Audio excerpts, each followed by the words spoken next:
So my daughter prepared some interview questions for her mom today. She is 16 and we're getting ready to do errands, but I'm going to answer her questions as best I can today. So here we go. This should be interesting, y'all. So what inspires you to write? What inspires me to write? So everyday life inspires me to write, whether it's a situation I see out on day-to-day travels, or sometimes I write things that I dream about, which can be a little bit terrifying because y'all will either think I'm really great writer or I am really crazy about what I dream. So I think just everyday situations, every day there's something that has inspiration in it. Everybody has a story. I tell people that all the time. It's just a matter of telling that story. What else you got? How do you deal with feeling unmotivated as a writer? How do I deal with feeling unmotivated? That is a tough one because I have had a couple months ago, I've had some days where I didn't want to write. I have tried to quit writing at least a handful of times, and I can never do it because it is my passion. It's my joy. It's my air. It keeps me balanced. For me, if I don't write, I get really cranky. And I think that's what motivates me, is staying in that place of happiness. And yeah, I think I try to remember why I do it and why it brings me so much joy. What do you like about writing the most? What do I like about writing the most? So when you are a writer, you can create, stop it. You can create characters and have them say anything you want them to say. You can create them to be anything you want them to be. You can mold a character. And let me tell you something that is cathartic. If there is someone that has wronged me out there somewhere, you will probably see yourself in one of my scripts or in a page of a book. I am not gonna lie. I have done it. I'm sure I have a friend that's a writer. He does it. He has a character named Emma in an upcoming movie, and every woman that has wronged him or treated him badly, all those lines, all those things are rolled up into his character. So it is very cathartic. It can be very cathartic to think about things that you wish you had said, or things that you always wanted that character to be. That is probably the most fun. I probably think that's probably what I like the most about writing, is you can create an entire world for somebody, an entire universe, and totally take that person out of whatever they're going through. I mean, you can write in order for people to have an escape, because that's why I watch movies. It's why I read a book, because when the stressors of life get to a certain point, to keep me from unaliving some people, I would rather have fun creating different things on screen. And I mean, you can, rather than unalive somebody in real life, I can just do that in one of my characters, or, punish characters' kids if they irritate them. But you and your brother never irritate me. What's next, girl? How do you deal with rejection? Rejection is tough, and I have been rejected over and over and over again. It's that adage of, you can get 100 no's, but it only ever takes one yes. To be in the entertainment industry, you have got to have a tough skin. I mean, it has got to be leather and hide tough, because it's difficult. It's difficult to get a project out there. It's difficult being a woman in the industry. It's difficult being Black in the industry. And I have the trifecta, because I am a woman, I am Black, and I'm a Black. It's tough. It's tough, but you just have to keep going. And when you get that one yes, like I got that one yes, it's amazing. I am going through the process now. I try not to think about it. I know you have been keeping me grounded, just saying, just wait it out, Mom. Just go through. Let's, wait till all the ink is dried on the paperwork. And that's what we're doing. So I'm excited about that. But yeah, what do you got? What are 3 interesting facts about yourself? 3 interesting facts. I love popcorn. I am probably addicted to pop. Why are you looking at me like that? I have a big addiction to popcorn, don't I? Yeah. It's bad. It's bad, but I love it. I always have, I always will. That's interesting fact number 1. Fact number 2, I am terrified of escalators, right? And because you know why? They are metal stairs. And I feel like if you fall on an escalator, there ain't no coming back from that. Like if you fall, you are going to be really, really hurt. And when you and your brother were little, y'all knew I was terrified of escalators and be like, come on, Mom, come on, and run ahead and just jump on the escalator. And my heart would just stop and my stomach would plummet each and every time because I was not running after y'all. Like they did it on purpose and it was not cool. But that's fact number 2. I'll still get on an escalator, but normally I just take the stairs. And getting your steps in is very important. So I look at it as benefits of exercise. So there's that. Fact number 3, interesting fact number 3, I'll say toi. Je parle un peu de français parce que ma fille parle français très bien actuellement. Et nous étudions ensemble tous les jours. D'accord? Tu captes? So she's looking at me smiling. So I speak a decent amount of French, a little bit. That's what I said. I speak French because my daughter speaks French and we study together every day. I've always loved the French language. I actually studied French in high school, still on my own studying a little bit.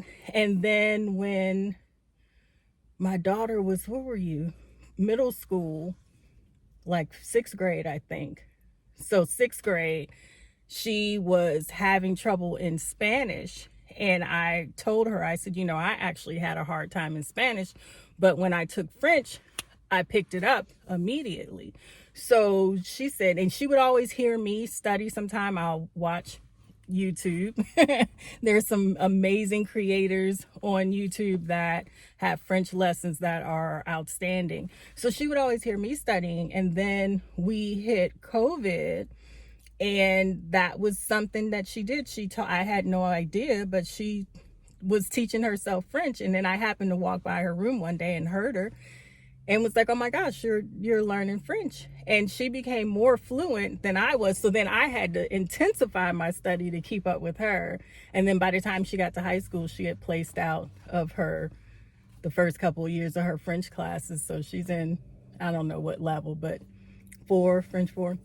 So yeah, she's in French 4. So she speaks very well. And so we study together to keep up with my language skills and to make sure she keeps up with hers, and she teaches me. So the teacher has now become the student, and so I learn from her constantly. Why'd you start a YouTube channel?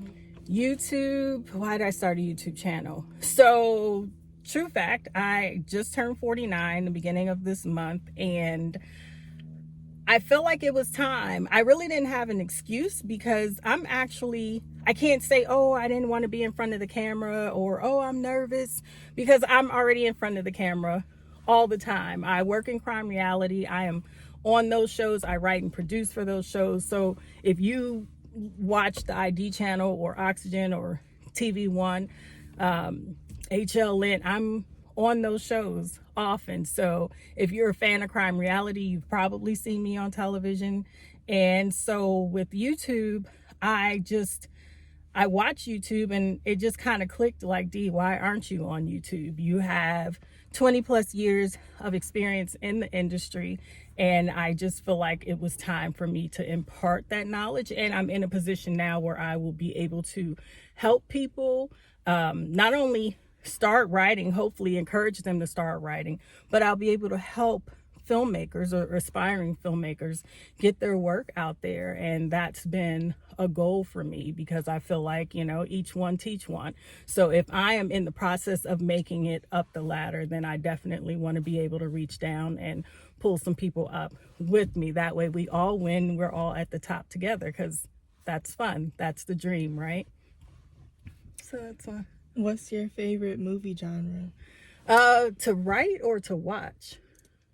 Both. Both. To watch, I like action. I think you don't watch action movies. So I watch action movies when she's gone. Like, she'll be gone later, hanging out with her friends.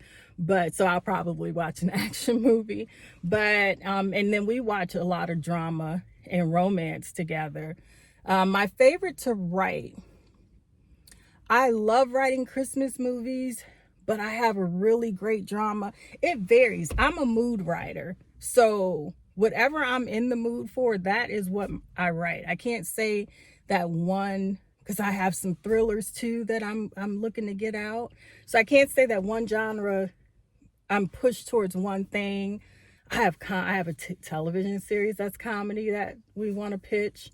So I don't know. So I'm a mood writer, y'all. I'm sorry. I don't have one favorite to write. It's whatever I'm working on at the time. How would you describe your writing style? My writing style. You will get quick scenes from me. Stop poking me. You will get quick scenes that are just hard punching. And I try to write the most absolute relatable characters. And my goal is always for my audience to fall in love with that character, that project. And I write to try to pull you in. I want you to feel as if you are right there. I have a project that we're going to be shooting in Morocco next spring. And I want you to feel like you are right there in the Sahara Desert, right with those characters. So that is my goal. So prayerfully, if we stay on schedule, we will stay on schedule. You guys will be able to tell me and let me know if you feel like you're there. Who are 5 actors that you'd like to work with in one of your projects? Oh, 5. Oh, that's only 5? I have a whole ton. 5 actors that I want to work with. Angela Bassett is one. She's phenomenal. Viola Davis. Laz Alonso. I feel like he needs some more roles. I know he's on The Boys, but I feel like I could write something really, really good for him and have him as a lead. Channing Tatum. I want to write something especially for Channing Tatum too. That's 4. I want to do, and I've watched Channing Tatum's arc in the industry and just how he's grown as an actor. So him, Idris Elba. I was so close. I wanted Idris Elba for a project and he was booked. Idris stays booked, y'all, for like 2 years out. So I am getting things together. I want to go back to talk to his agent and see if we can get something on the books. So maybe not 26, but maybe for 27. So I have a project for him. I have to finish writing it, but I think he would be perfect. That's my 5. What producers are you inspired by? What producers am I inspired by? Shonda Rhimes, Jerry Bruckheimer, Will Packer. I really want to work with Will Packer. I have a project that I think he would love. I have 2 thrillers that Jerry Bruckheimer, I think it would be good. Was that it for today? All right, so I know she will probably have some more questions at another time. So we'll call this a part 1. Thank you for listening. Thank you, Baby Bear, for interviewing your mama. I appreciate it. And yeah, you guys got to see her fingers. All right, guys, we're going to start our errands now before it gets too late because the social butterfly has appointments this evening to keep with friends. So we'll probably come back with a part 2 because she always has questions for me, she says. So yeah, thank you for watching today. Please like and subscribe. Do all the things. I appreciate you so much. And enjoy your day. But whatever you do, please don't forget to let the day enjoy you on purpose. I will see you next time. Yeah, alright.